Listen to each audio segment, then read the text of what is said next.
Fala galera, nós somos o Glória e estamos aqui na Rolling Stone Brasil. Salve, salve, galera da Glória aqui na Rolling Stone Brasil. Opa. Obrigado pela presença, pelo tempo de vocês aí. Nós que agradecemos.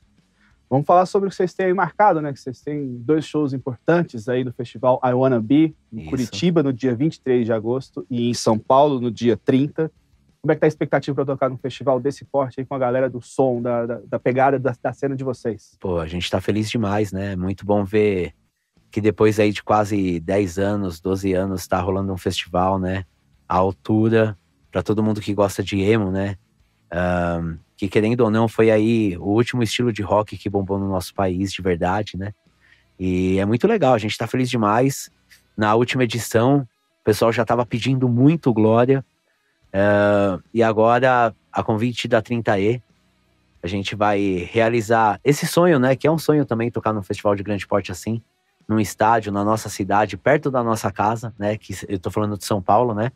E em Curitiba também, vai ser lindo demais tocar com Fall Out Boy, Good Charlotte, com os nossos amigos do Dead Fish, Fresno, Fake Number, né? E por aí vai. Então, assim, estamos extremamente empolgados. Massa. Vocês tiveram uma experiência recente também de tocar em estádio com o NX0, né? Inclusive foi um show da mesma produtora, no mesmo estádio, no caso aqui de São Paulo. Sim. Como é que foi esse rolê aí pra vocês? Putz, foi legal demais, cara. Eu tenho uma relação muito antiga com o NX0, né? A gente é todo amigo desde criança, né? E o Glória e o NX tiveram uma história muito juntas, né? A gente começou ali juntos. Eu acho que foi a banda que eu mais dividi palco na minha vida. E a convite do Di, né? Dos meninos, né? De todos eles. Eles chamaram o Glória pra fazer esses 2 shows. E foi lindo demais, assim. Foi um misto de sentimentos, né? De lembrar tudo que a gente passou juntos, né? Seja na estrada ou seja também no particular, né? Eu com os moleques, nós todos, né? Coisas que a gente viveu com o NX0 e foi muito bom tocar no estádio, né? Foi muito legal também ver a magnitude que chegou, né? A banda dos caras, tipo, todo esse cenário que a gente fez parte. Pra gente foi muito... foi muito legal, foi uma experiência muito magnífica a gente tocar no estádio ali. E foi muito bacana que eles convidaram a gente para fazer parte disso tudo, dessa celebração deles, né? Massa. Agora com o show I Wanna Be, imagino que vai ser um set um pouco mais curto, mas também direto, né? Para vocês mostrarem os sons mais de uma trajetória toda.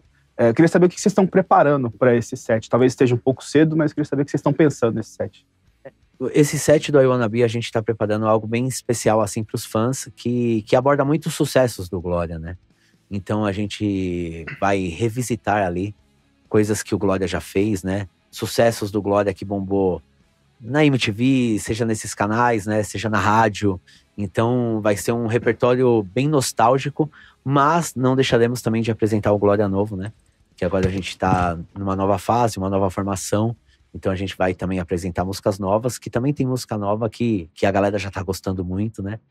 Então vai ser um repertório bem diversificado, né? Mas vai ser bem bonito, né? Vai O que ser você acha? lindo. O nosso set, inclusive, a gente já tá em fase de se preparar, testando muita coisa nova nos shows, pra gente conseguir montar um show e o tempo que a gente tiver, a gente conseguir colocar o máximo possível de música e todo mundo conseguir cantar tudo que quer, tudo que todo mundo tá pedindo. Então vai ser lindo. Vocês comentaram de uma fase nova, de ter músicas novas também. Eu queria que vocês comentassem sobre os singles recentes, né? Eu tava olhando lá, já tem alguns singles lançados, né? Conta pra gente sobre esses singles aí. A gente já lançou aí, acho que foi o quê? 5 ou 5? 5, a gente, já lançamos bastante música nova, né? Então, eu acho que... Isso, desde 2023 aí a gente tá lançando músicas novas, né? Em 2023 a gente lançou a Coração Codificado, que veio com um clipe muito, muito pró, assim, né? Acho que foi o clipe mais diferente que o Glória já fez. Aí logo depois lançamos a Convencer, né? Que é uma música que a galera abraçou muito, né? Ela entrou aí no nosso top 5, né? Do nosso Spotify. É uma música que a gente vem tocando sempre. Logo depois a gente veio com o Segundo Nunca Mais, Metade, Show de Horror. Então, assim, são músicas que abordam um novo Glória, mas ao mesmo tempo a gente tá tentando trazer aquilo que o Glória era, né? Das antigas, né? Eu acho que as músicas novas, elas são uma renovação do que o Glória é, assim. A gente tenta sempre manter a essência do peso, dos berros, com a melodia, com a parte cantada. Então é como se fosse uma evolução daquilo que o Glória vem fazendo já desde o começo da carreira. Como vocês definiriam esse novo Glória? Porque escutando o som dá pra sacar que vocês estão explorando coisas loucura, diferentes, né? Nem sei como eu definiria. Como você definiria? Talvez não em rótulos, mas no que vocês sentem que seja a sonoridade, como vocês definiriam. Eu acho que a galera enxerga muito como um metal moderno, né? Mas a gente, dentro da banda, a gente é isso. A gente acaba buscando um pouco de referência aqui e ali. Mas eu acho que, no geral, se fosse para rotular, um metal moderno. É uma evolução daquilo que o Glória sempre se propôs a fazer mesmo, né? É uma fase renovada com elementos de músicas que estão rolando hoje em dia, com elementos de música eletrônica, de trap, explorando até outras sonoridades mais teatrais, assim como em show de horror, né? Então acho que é um Glória novo, é o que a gente sempre foi, só que com uma roupagem nova. Eu acho que o que traz muito do novo também é a entrada do Indião, do Vini, né? E ele acabou também trazendo uma cara nova pra banda. Reflete um entrosamento que a gente teve aí depois de uma fase muito turbulenta, de pandemia, de passar por isso, a banda sobreviver a isso, e a gente persistir, e a gente conseguir se entender, todo mundo se entender como que cada um funciona musicalmente, pra gente conseguir mirar num plano e conseguir seguir, e conseguir fazer o que a gente tá fazendo agora. Voltando um pouco para a Wannabe, queria que vocês comentassem um pouco sobre essas atrações, né, que vocês vão dividir palco, começando pelo Fall Out Boy, que é um dos principais. Vocês curtem? Vocês curtiam na época? Como é que é a relação de vocês com essa banda? Eles, o Pérez, o Indião. Eu sou apaixonado por Fall Out Boy. Eu lembro que foi um dos primeiros CDs quando eu era adolescente, ali quando eu tinha uns 15, 16 anos, eu fui na livraria e ainda vendia aquele CD que é simplificado. Eu comprei aquele CD que ele é só no envelope, e eu tinha aquele que tem a ovelha, eu não lembro qual que é o nome. E eu ouvi aquele CD até dizer chega, porque Fall Out Boy é uma banda que sempre me chamou muito a atenção, porque uma coisa que sempre me chamou a atenção em banda é energia, é presença de palco. E o Fall Out Boy, os caras tocam destruindo, girando, pulando, quebrando tudo. Então, quando eu vi aquilo, quando eu era jovem ainda, o cara tocando e cantando, que é uma coisa que eu faço, e cantando muito, aquela voz linda, foi uma banda que ganhou meu coração, assim, top bandas da minha vida, com certeza. Peguei uma fase um pouco mais antiga do Fall Out Boy, quando era um lance mais pop punk ali, que eles estavam mais na fase independente, aquele rolê de Warped Tour. Essa fase um pouco mais recente eu não acompanhei tanto, mas eu tô muito curioso para ver, né, porque eles exploram vários outros timbres, várias outras sonoridades. Eu tô muito curioso para ver uma banda assim que eu conheço há tanto tempo, já ouvi muito, e eu acho que vai ser um baita show. Tô na mesma linhagem, então só pra constar, curto muito também. Falou pouco, mas falou bonito. E tem o Good Charlotte também, né? Que a gente até fala de, coloca tudo no emo, mas a gente tá falando de duas bandas de sonoridades, de pegadas bem diferentes, né? E que eu imagino que também vocês curtam, tenham curtido na época e tal. Como é que é a relação de vocês com o Good Charlotte? O que eu acompanhei, assim, pra mim foi uma das bandas que pegou o boom do emo, né? Eu lembro como hoje, quando o Good Charlotte veio com tudo, né? Lembro o pessoal na MTV falando, né? A nova cara do emo, né? Porque, querendo ou não, o emo é muito antigo, né? Se a gente for cavucar ali, começou nos anos 90. Mas o Good Charlotte pegando essa fase, acho que a segunda fase do emo, né? E a fase que foi pra mídia, é uma banda muito importante, né? Eles têm todo o lance do visual, né? Dos gêmeos, dos cabelos, as maquiagens. Então, acho que o Good Charlotte foi uma banda bem inovadora pra época, né? E trouxe um estilo bem diferenciado, assim, eles têm uma cara bem própria, uma identidade muito forte. É uma banda que eu gosto também. Depois eles começaram, assim, com o Fall Out Boy a explorar outras sonoridades de hip hop, música pop e tudo mais, e eu tô muito curioso pra ver também. Tem todo um line-up também que a gente não vai conseguir comentar caso a caso, mas puxando um pouco também, porque a gente comentou sobre os headliners serem distintos entre si, quando a gente olha o line-up das bandas nacionais também, pode rotular tudo como emo, mas tem coisas muito diferentes ali no meio, né? Você tem Fresno, você tem For Fun, você tem Dead Fish, Fake Number, além, obviamente, do Glória.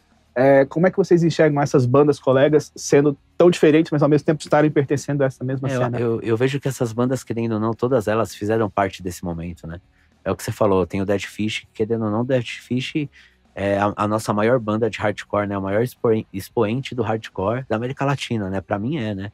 É lógico que tem várias bandas por aí, né? Na Argentina mesmo.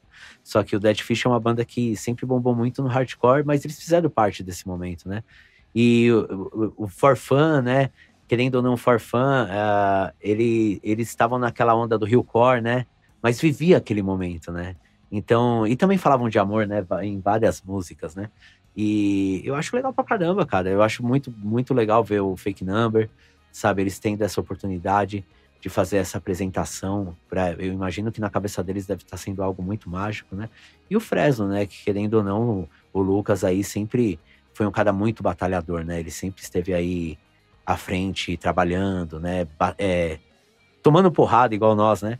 Eu acho que essas bandas todas, elas estão englobadas dentro de uma grande cena, assim, que é muito diversa, que tem vários estilos, mas que todo mundo conversa entre si, que eu acho que tem a ver para tocar no mesmo show. Acho que acaba enriquecendo, assim, acaba trazendo diversidade musical para esse line-up nacional. O festival tem esse mote, né, de fazer o emo, o Brasil emo de novo, né, na verdade. Mas vocês são meio que os outsiders, assim, né, um pouco do line-up, porque vocês têm um pezinho e meio do metal, né? Sim, sempre foi um som muito pesado. E era aquela coisa, pelo que eu me recordo da época, né, especialmente, de vocês talvez serem emos demais pro metal e metal demais pro emo. Como é que vocês lidavam e como vocês lidam hoje com isso? Eu acredito que hoje seja uma coisa muito mais bem resolvida, né? Mas na época, especialmente, como é que era lidar com essa coisa de não se encaixar? Eu sempre falei isso, né? Que a gente era muito metal pro emo e muito emo pro metal. Mas eu vejo que, assim, naquela época mesmo, né? No começo de 2000 ali, quando o Glória começou, final de 2002, a cena emo internacional, né? Tinham bandas igual o Glória, né? Então você pegava ali o Fint, né? Seja o Sense Fails, o The Usage, que eram bandas que tinham esse lance do pop, né? E também, ao mesmo tempo, tinha um lance mais agressivo e não tão metal, né? Eu acho que, às vezes, o problema é que, assim, no Brasil as coisas são mais difíceis, né? Então aqui, por mais que a gente era emo, a gente sempre soava mais pesado do que todas as bandas. E a gente tava ali tocando com essas bandas, seja no Planeta Atlântida, seja no Festival da Capricho, em shows que eram pop. Tinha Glória, Fresno, NX, Strike, Evo 84, que a gente, obviamente, ia soar mais pesado. Esse lance do metal, ele surgiu com o tempo, né? Porque eu acho que existe uma linha tênue muito, muito forte entre o emocore e o metalcore, né? E na época mesmo o Pérez estava com bastante influência de metal, os meninos estavam ouvindo muito Killswitch Engage, né? Essas bandas All That Remains, Lamb of God, e o Slipknot, né? Que pra mim o Slip tem muito de emo, né? Que você vê que o Slip é pesado e tem muita melodia. Então, eu acho que o Glória, nisso tudo, é uma banda muito original. Falando, se for englobar tudo isso, no Brasil, que é um lugar pequeno, é uma cena pequena e as pessoas não entendem igual entendem lá fora, eu acredito que a gente é único, né? É uma banda bem diferente. E por isso que eu acho que o Glória marcou tanto na cena de rock jovem e emo. Mas até falando assim, eu creio que a nossa casa mesmo seja a cena emo, hardcore, né? A gente tem esse flerte com a sonoridade metal ali, o Renascido bebeu muito dessa fonte, assim, de influências de metalcore, mas eu creio que a nossa casa, assim, a nossa raiz é essa cena de emo, de hardcore melódico, essa é a nossa casa mesmo. Sim. E pertencendo a essa cena emo e enxergando as suas raízes dentro dela, como é que vocês veem o revival desse movimento nos últimos anos, a ponto de possibilitar festivais em estádios, que era uma coisa que eu não me recordo ao certo como era na época, mas com esse porte, mesmo no auge da popularidade, ainda assim não era essa coisa maluca que a gente está vivendo hoje, né? De revival, de até bandas se reunindo, né? Bandas que não estavam na ativa agora se reunindo porque reencontraram seu público. Como é que vocês enxergam esse momento atual da cena emo? Eu acho que nostalgia acontece em qualquer lugar, né? Em qualquer estilo de música, em arte, né? Então era fato que uma hora ou outra ia ter a nostalgia do emo e a gente ia acabar revivendo isso de alguma forma, de alguma maneira, né? Eu não vou mentir, eu também nunca imaginei que depois de tantos anos, a gente já estava até conversando isso esses dias, que a gente não imaginava que depois de tantos anos a gente já tá tocando ainda e fazendo shows maiores, né? Porque o Glória, todo mundo sabe, teve uma estrada com shows emblemáticos, né? Então, assim, eu acho que a nostalgia, ela é algo normal, né? Ela faz parte do ser humano. Então, as pessoas crescem, acabam deixando de lado algumas coisas, depois sentem saudades e elas vão voltar, né? A revisitar aquilo que fez dela um dia o que elas são hoje em dia, você entende o que eu tô falando? Sim. E eu acho que isso é algo muito normal acontecer. A nostalgia, a gente vive isso com milhares de estilos no nosso país, o mundo inteiro é assim, né? Então, eu acho legal e tem que aproveitar essa nostalgia. Eu creio que depois da pandemia, assim, as pessoas ficaram com sentimentos à flor da pele, né? Com vontade de ver shows de novo. E calhou com esse estilo que é mais sentimental, né? Que fala mais sobre as vivências sentimentais das pessoas. Ter um revival, né? Todo mundo buscou revisitar essa parada dentro de si, né? Eu acho também muito legal mostrar o quão grande foi esse movimento. Que eu lembro quando eu sempre fui emo. Eu sempre fui o emo da escola. E teve uma época que era pejorativo você ser emo, né? A galera na escola zoava, você é emo. Então, hoje em dia é legal que a galera tem orgulho de ser emo. E a galera levanta essa bandeira emo e a gente tá conseguindo enxergar o quanto genuíno era você falar de amor, você falar de sentimento e o quanto isso foi representativo na nossa vida, assim. Então, eu acho que o mais legal até de tudo é que hoje em dia a gente consegue olhar para esse passado diferente de muitos passados que a gente olha com vergonha, a gente consegue olhar para o passado com orgulho e falar, eu era isso e eu tô aqui, eu amo isso, né? É muito, muito, muito legal. E assim como eles estão nesse revival, eu também tô tendo um revival muito legal, assim, porque eu tava na mesma cena, só que uma outra perspectiva, né? Então eu era a pessoa que assistiu Glória e assistia todas essas bandas, curtia, que vai tocar no I Wanna Be. Então agora estar aqui vivendo isso ao lado deles tá sendo muito legal também. E vocês enxergam também uma espécie de renovação desse público, já que vocês estão voltando a ter uma exposição muito grande? Porque a gente fala de nostalgia, mas a gente não considera muitas vezes de que o movimento nostálgico também faz com que pessoas conheçam pela primeira vez, né? Vocês veem essa renovação também de público? Com certeza, a gente repara nos shows, assim, pessoas de faixa etária mais nova, né? Muitos fãs agora são pais, levam os filhos, né? Acabam influenciando os filhos a ouvirem. Esses dias tinha um menino muito bonitinho, Benício, de 8 anos, né? Tava lá cantando todas as músicas. E a gente sempre repara, né? Porque a gente tá acostumado a olhar pra cara de cada um, a gente sabe quem são os fãs que vão sempre. E todo show a gente tem percebido que tem muitos fãs novos, né? Então, creio que esse revival todo também atraiu um holofote para quem não conhecia na época, não tinha idade, talvez, para acompanhar. Agora tem essa possibilidade de conhecer todas essas bandas, todos esses artistas que fazem parte disso, né? O rock é atemporal, né?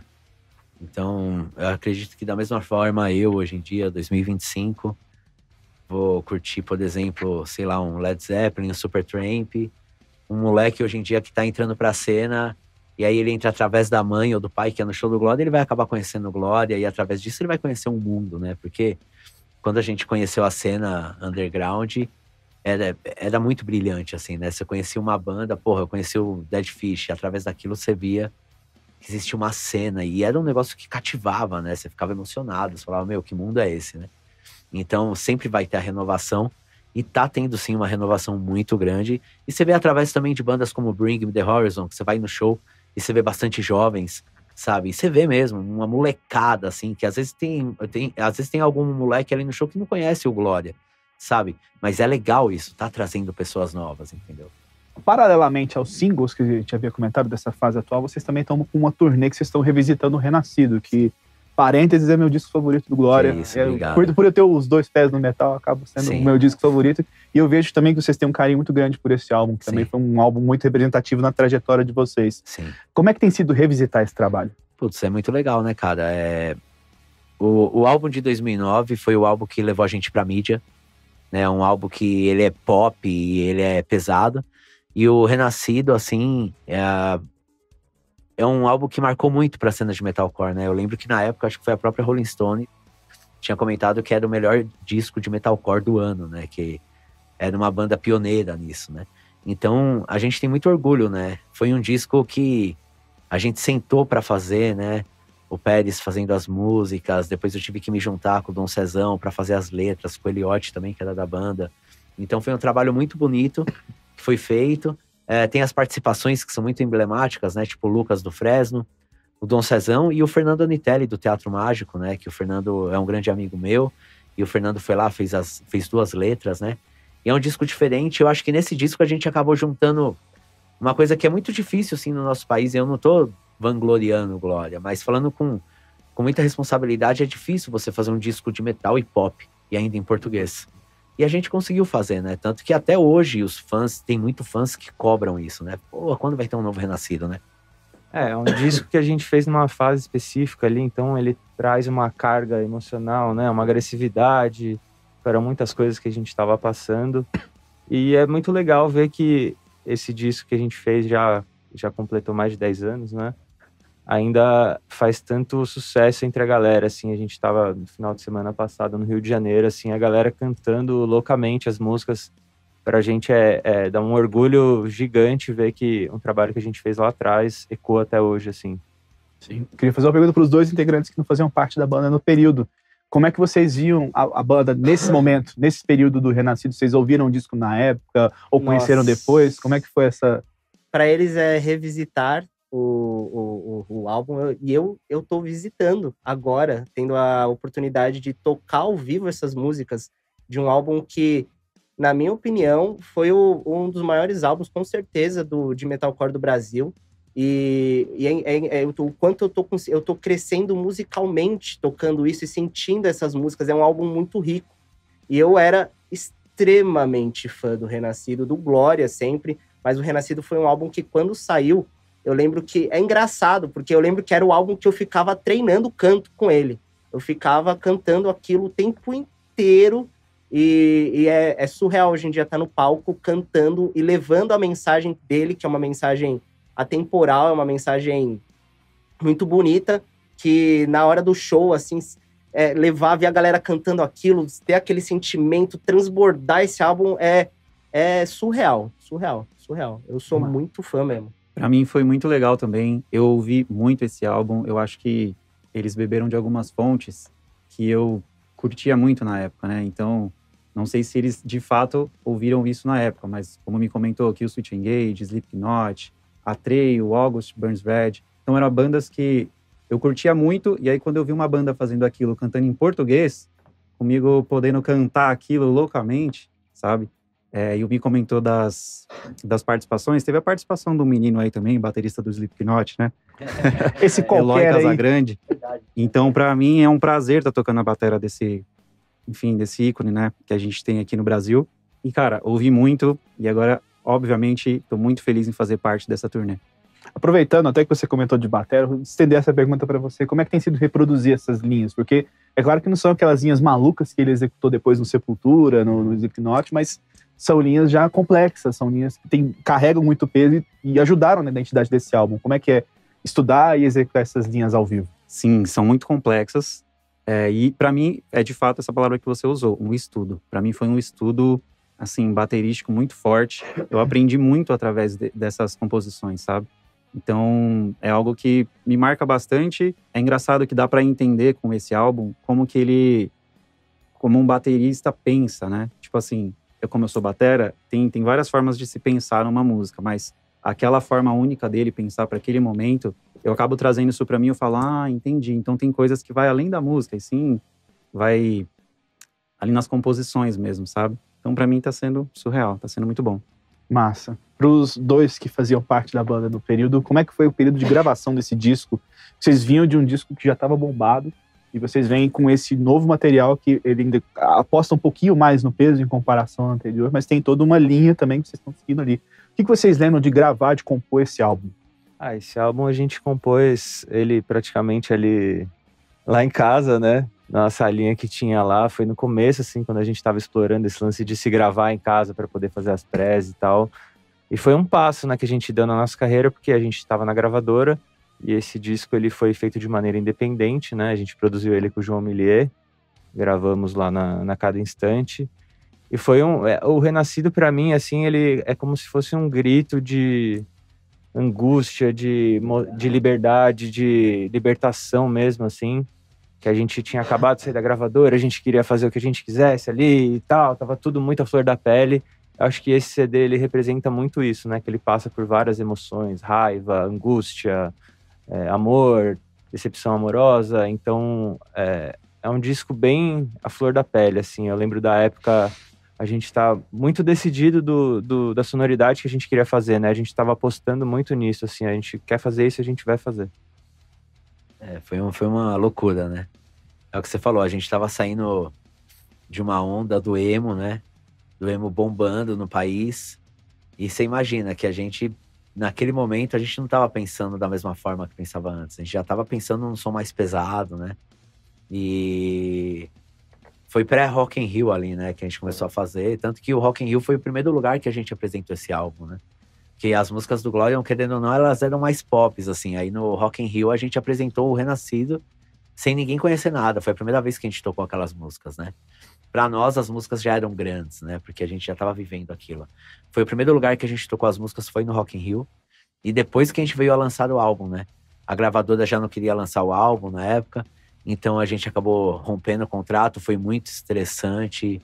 Rolou, é o que o Pedro falou, foi um misto de sentimento. Foi uma decepção, foi você se sentir, sabe, baixo, caído, entendeu? Aí a gente fez o Renascido, lançou e bombou. Isso não tem o que pague, né? Total. E puxando também o gancho que a gente tinha comentado do Eloy Casagrande, queria saber de vocês como era trabalhar com ele já na época, porque eu acho que vocês já sacavam que era um negócio diferente, tanto é que quando vocês chegam no show do Rock in Rio, logo no começo do show ele faz um solo de bateria. Vocês sabiam que vocês tinham ali um tesourinho ali, né? Na verdade foi legal pra caramba, né? Na época a gente tinha trocado de baterista, aí entrou o Eloy. A gente já sabia, né? Eu ainda não conhecia tanto, eu conheci por causa dos meninos. Me mostraram o Eloy, fiquei impressionado, nem botava uma fé que ele iria aceitar entrar pra banda, né? Só quando a gente mandou um e-mail pra ele falou que ele conhecia a banda, né? Eu mandei uma DM no Facebook pra ele. Que eu lembro que ele tava, na época, ele tava tocando no André Matos e no 2. E aí eu mandei, falei, vou ver qual que é desse moleque aí e tal. Ele me respondeu todo formal, oi Alexandre, tudo bem? Eu conheço a banda, assim, vamos marcar. Aí a gente marcou um ensaio, ele arregaçou, assim, ó. Foi demais, assim, porque ele conseguiu reproduzir aquilo que a gente imaginava para aquele disco, sabe? Então o Eloy, ele trouxe essa bagagem dele, técnica, assim, que eu creio que foi a cereja do bolo no disco, assim. Porque a gente já tinha as músicas com as bateras programadas, só que ele pegou aquilo, ele entendeu a intenção e deu uma reformulada, assim, ele deu uma lapidada que foi a parada que transformou o Renascido no que é, né? Sei lá, e a gente também evoluiu muito como músico ali, naquela época. Ele trouxe isso pra nós, né? A gente acabou evoluindo demais, todo mundo, né, junto com ele. E acabamos. E no Renascido, acho que tem umas 4 músicas que a gente fez depois com ele, né? Acho que é Bicho do Mato, Sangue, sim. Presságio, né? E mais alguma, não lembro qual que era, mas eu lembro que foi umas 4 músicas. Achei que não entrou. Isso. E a gente fez as músicas com o Eloy. E, porra, foi legal pra caramba, né? Um cara de um coração imenso, amo o Eloy demais. A gente ficou orgulhoso de ver ele no Sleep. A gente chegou a fazer o show com o Slipknot, né? Tem até uma foto que eu postei que bombou muito, que tá eu, Pérez, o Eloy e o Corey Taylor, né, lá no Rock in Rio. E a gente sempre pensou, a gente sabia que uma hora ou outra ele ia pro Slipknot, né? Tava muito na cara desde aquela época. Como diria uma das músicas, isso é um presságio. É um indicativo de que... não especificamente de Slipknot, mas ele diz, né, até em entrevistas que meio que era o sonho dele, né, fazer parte daquela banda e tal. Sim. É muito bizarro, né, dar certo de encaixar naquela banda e tal, naquele momento específico de agora, né, de sair um batera e ele ter a oportunidade, depois de ter feito 10 anos aí com Sepultura. Então vocês mantêm contato? Sim, eu falo com ele. Inclusive agora eu tô indo viajar, vai ter um show do Slipknot lá em Portugal. Aí eu tô vendo com ele se eu consigo ir também assistir. No último Knot Fest eu fui, conversamos, sabe? Ele colocou a gente, tava todo feliz, tava todo ansioso. A mãe do Eloy, que é uma fofa, tava chorando nos bastidores ali, né? A gente se abraçou. Foi legal pra caramba, assim. Eu fiquei muito orgulhoso de ver ele no Sleep.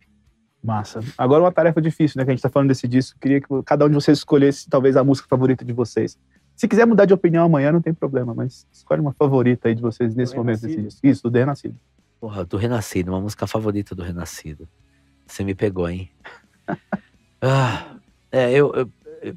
Eu gosto de muitas músicas desse disco. Eu gosto muito da Só Eu Sei, porque ela traz uma energia que eu acho muito diferente de tudo que o Glória já fez em 22 anos, né? Mas falando hoje, A Arte de Fazer Inimigos é uma música que eu tenho muito carinho, que foi a primeira música que foi lá pra MTV, e ela bombou muito, né? Então, tipo, putz, foi muito foda mostrar pro público a arte de fazer inimigos e mostrar um novo Glória. Tem várias que eu gosto, mas no momento eu acho que uma das mais importantes e que mais bate em mim assim, no show é Bicho do Mato. que eu sinto que a galera se identifica muito, assim. Ela fala sobre a doideira do cotidiano, sobre você marcar a sua história, né? Então, Bicho do Mato pra mim. Pra mim, desde a primeira vez que eu ouvi o álbum, é Só Eu Sei. Mas aí é muito por conta da composição. A batera tem um arranjo ali muito minha cara. Então, Só Eu Sei. A minha favorita, ela tá sendo agora, depois de tocar, fazer a tour. Agora faltam só 2 shows pra acabar a tour desse CD. E a música que eu mais senti ao vivo tocando, que me arrepiava, que me deixava em êxtase de verdade, assim, é a própria Renascido mesmo. A hora de cantar o refrão dela, veio um negócio em mim que eu não sei explicar, não. É tipo, uma energia muito, muito, muito grande e muito boa. É muito legal, muito legal. Puxando pro presente, como a gente tá falando de álbum, eu vejo que vocês estão lançando uma série de singles. Vocês têm planos de lançar um álbum, de talvez ou compilar esses singles num álbum, ou Sim. lançar de fato um álbum completo com um conceito? Esses singles, querendo ou não, eles vão formar um álbum, né? Então a gente tem mais 3 músicas pra lançar, né? A gente tá vendo ainda de lançar esse ano. Mas esses singles que a gente lançou, eles formam um álbum. E a gente tem planejamento sim para ano que vem de lançar um álbum novo, obviamente. Legal. Como vocês definiriam esse álbum?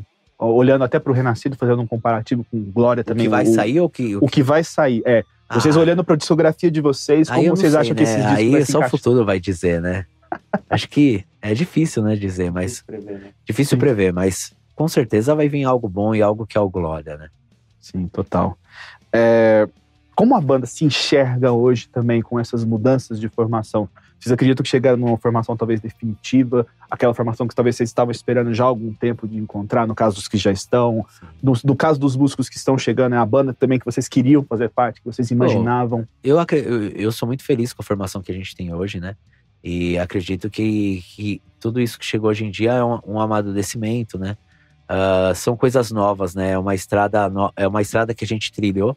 É normal uma banda de tanto tempo, né? Você imagina, 22 anos, é normal ter várias formações, né? Obviamente que tem bandas que nunca mudou a formação, mas o Glória é uma banda que sempre mudou de formação. E, pô, eu sou muito satisfeito com a formação que tem hoje. E a gente espera que seja assim, né? Que a gente trilhe uma estrada, crie mais histórias, né? E trabalhe bastante pelo rock nacional. Total. Dos integrantes também que estão chegando, essa é a banda que vocês imaginavam seguir carreira? Não é clichê, não tô querendo falar porque tô aqui com eles, mas a real mesmo é que eu não me vejo tocando nenhuma outra banda, assim.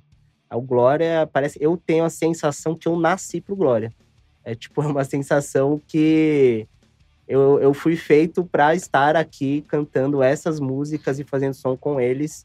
E no Brasil não tem nenhuma outra banda que eu me vejo. Não consigo me imaginar tocando nenhuma outra banda de verdade, assim. De verdade. Desde sempre. Não, desde sempre não, porque eu nunca imaginei que eu ia tocar no Glória. Não era um sonho possível, assim. Sim. Mas a partir do momento que teve essa oportunidade, eu falei... A partir do momento que essa oportunidade existiu, na hora, eu falei... Eu tava do lado da minha esposa, eu falei... É agora. Sou eu. Cara, eu tô muito feliz. Eu tô há 10 anos na banda, né? Então, é o que o Mi falou. São altos e baixos. Então, é isso. Amo vocês. Recapitulando um pouco do que vocês colocaram aí e tal, pra gente fazer um momento final, o que vocês têm planejado para os próximos meses? Você comentou de singles a serem lançados, tem um planejamento de datas para esses singles, questão de turnê, de shows. Esse é o momento de recapitular tudo. Bom, os planejamentos, principalmente agora, é a I Wanna Be Tour, né? A gente tá bem focado nesse show. No começo do ano, realmente, o foco era a Tour do Renascido, né? Mas a tour acaba agora, no final de semana. E o foco agora é esse show, principalmente. E depois, né? Vão começar a surgir os planos, os lançamentos das músicas novas, que ainda tem 3 sons para lançar. E fazer shows, que tem shows grandes ainda para rolar esse ano. E o foco é o quê? É trabalhar. O foco é trabalhar, não deixar a peteca cair, trabalhar pelo underground e pelo rock nacional sempre, cara. Isso sempre foi um lema que eu sempre trouxe na minha vida, assim, que a gente tem que manter o rock vivo no nosso país. Certíssimo, pô. É isso aí. Obrigado demais aí pelo tempo e pela disponibilidade de vocês. E sucesso. Continuado com sucesso. Muito obrigado, Igor. Valeu. É isso, obrigado demais. Valeu.